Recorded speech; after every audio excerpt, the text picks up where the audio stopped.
కరీంనగర్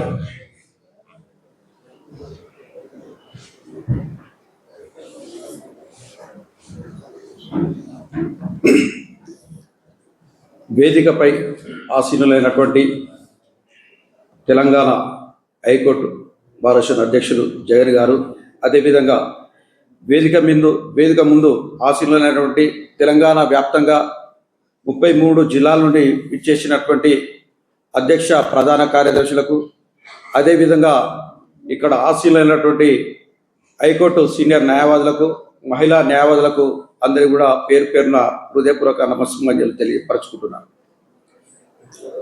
పోరాడితే పోయేది ఏమీ లేదు, బానిస సంఖ్యలు తప్ప. తెలంగాణ ఉద్యమం కానీ, తెలంగాణ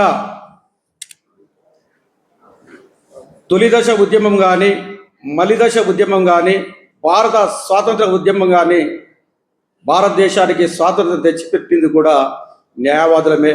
న్యాయవాదుల యొక్క పోరాటం ఆ రోజు ఉన్నటువంటి మహాత్మా గాంధీ గారు కావచ్చు, సర్దార్ వల్లభాయ్ పటేల్ గారు కావచ్చు, అనేక మంది న్యాయవాదులు స్వాతంత్ర సంగ్రామంలో ఎడతెరిపి లేకుండా పాలు పంచుకొని బ్రిటిష్ ఒక రాచరిక ప్రభుత్వం నుండి బానిస సంఖ్యలకు విముక్తి కల్పించి ఒక స్వేచ్ఛాయుతమైనటువంటి భారతదేశానికి స్వాతంత్రం అందించింది న్యాయవాదులు. అదేవిధంగా మలిదశ ఉద్యమంలో దాదాపు హరిజన, గిరిజన, తాడిత, పీడిత, సబ్బండ వర్ణాలు ఒక దాదాపు 1200 మంది విద్యార్థుల ఆత్మ బలిదానంతో తెగించి కొట్లాడి తెచ్చుకున్నటువంటి ఈ రాష్ట్రాన్ని ముందుండి సాధించింది కూడా న్యాయవాదులని చెప్పక తప్పదు. ఎందుకంటే ఆ రోజు ఉస్మానియా యూనివర్సిటీలో ఉన్నటువంటి విద్యార్థి బిడ్డలను కావచ్చు, కాకతీయ యూనివర్సిటీలో ఉన్నటువంటి బిడ్డలను కావచ్చు, హక్కున చేర్చుకొని వారందరి కూడా రక్షణ కల్పించింది న్యాయవాదులే. అంతటితో కాదు, వివిధ క్షేత్ర స్థాయిలో పనిచేసినటువంటి రాజకీయ నాయకులకు, వివిధ పార్టీలకు తెలంగాణ అంశాన్ని, తెలంగాణ అనే పదాన్ని వాడితేనే ఒక నిర్బంధమైనటువంటి రోజుల్లో ఇక్కడ పెద్దలు ఇందాక చెప్పినట్టు సి దామోదర్ రెడ్డి గారు కావచ్చు, అదేవిధంగా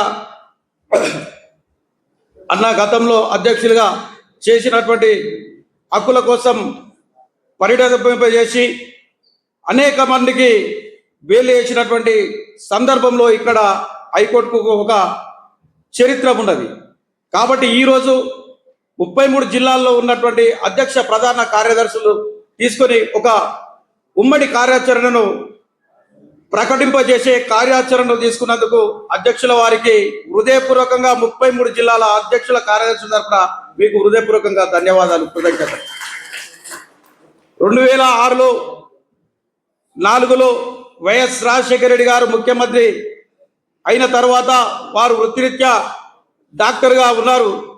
డాక్టర్ల యొక్క హాస్పిటళ్ల పైన వారి వృత్తిరీత్యా వారికి అడంగాలు కల్పిస్తున్నటువంటి తరుణంలో ఆ రోజు రాత్రికే పుట్టుకొచ్చింది డాక్టర్స్ యాక్ట్. వారు వృత్తిరీత్యా డాక్టర్ కాబట్టి ఆ వృత్తి పట్ల, ఆ వృత్తిని నమ్ముకొని సేవ చేస్తున్నటువంటి వైద్యుల పట్ల ప్రేమతోటి వారు డాక్టర్స్ యాక్ట్ తీసుకోవడం జరిగింది. ఈరోజు మన పార్లమెంటులో కానీ, మన తెలంగాణ అసెంబ్లీలో కానీ మెజార్టీ ఎమ్మెల్యేలు కావచ్చు, ఎంపీలు కావచ్చు, న్యాయవాదులే ఉన్నారు. కాబట్టి వారికి మన న్యాయ వ్యవస్థ ఎంతో మంది బిడ్డలను ఎన్నో ఉద్యమాలకు పూడు పోసుకున్నటువంటి విషయంలో వాళ్ళకు కనిపించడం లేదా అనేది మనం ప్రశ్నించక తప్పదు. మనం న్యాయవాదులమంతా ఈరోజు నిన్నటికి నిన్న సోదరి చేవెళ్లలో స్వప్న హత్య కావచ్చు, నిన్నటికి నిన్న కదీర్ హత్య కావచ్చు, అనునిత్యం ఏదో ఒక చోట ఈ యొక్క దారుణమైనటువంటి నీచమైనటువంటి హత్యాకాండలు జరుగుతున్నాయి. వీటిని అందరినీ మనం మూకుమ్మడిగా రాష్ట్ర వ్యాప్తంగా ఏ విధంగానైతే తెలంగాణ ఉద్యమం కోసం మనం తెగించి కొట్లాడినామో, ఇలా మన రక్షణ కోసం మనం రాష్ట్ర వ్యాప్తంగా ఉన్నటువంటి 35,000 న్యాయవాదులు మనం నడుము కట్టాల్సినటువంటి అవసరం తరుణం ఉన్నది. ఎందుకంటే ఎవరో ఇస్తారని, ఏదో చేస్తారన్నది కాదు, మనమే వేల మందికి, కార్మికులకు, కర్షకులకు, అనేక మందికి, పొలిటీషియన్స్కు అండగా ఉండేటువంటి న్యాయవాదులం మన రక్షణ చట్టం మనం అమలు పరుచుకోవడంలో మనం స్ట్రీట్ ఫైట్ చేస్తున్నాం. కానీ మనం స్టేట్ ఫైట్ చేయాల్సినటువంటి అవసరం ఉన్నది.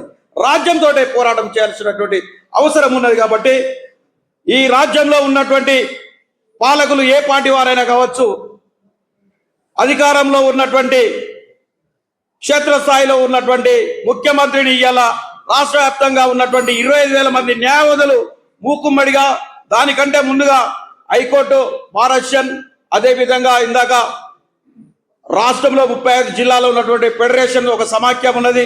ఈ న్యాయవాదులందరూ కలుపుకొని గౌరవ సీఎం గారిని మనం ఇమ్మీడియట్లీ కలవాల్సినటువంటి అవసరం ఉన్నది.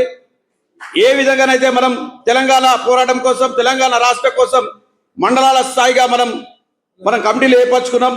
ఈ రోజు ఏదైతే ఉందో అడ్వకేట్ ప్రొటెక్షన్ యాక్ట్ కోసం మనకు ఒక సాధారణ కమిటీ ఏర్పరచుకునేటువంటి ఆలోచనలు ఉన్నాం. కాబట్టి హైకోర్టు కేంద్రంగా, జిల్లా కోర్టులు, అదేవిధంగా మున్సిపల్ కోర్టులను ఈ యొక్క తెలంగాణ వ్యాప్తంగా ఉన్నటువంటి న్యాయవాద సోదరులందరూ కూడా, న్యాయవాద భారతీయులందరూ కూడా కలుపుకునే ఒక ఉమ్మడి కార్యాచరణ ప్రకటించి ఈ రాష్ట్రాన్ని పాలిస్తున్నటువంటి పెద్దలపై ఒత్తిడి చేయాల్సినటువంటి అవసరం ఉన్నదని నాకు ఈ అవకాశం ఇచ్చినటువంటి అధ్యక్షుల వారికి మరొకసారి వినమ్రంగా హృదయపూర్వకంగా ధన్యవాదాలు, కృతజ్ఞతలు తెలుపుకుంటూ ముగిస్తున్నాను.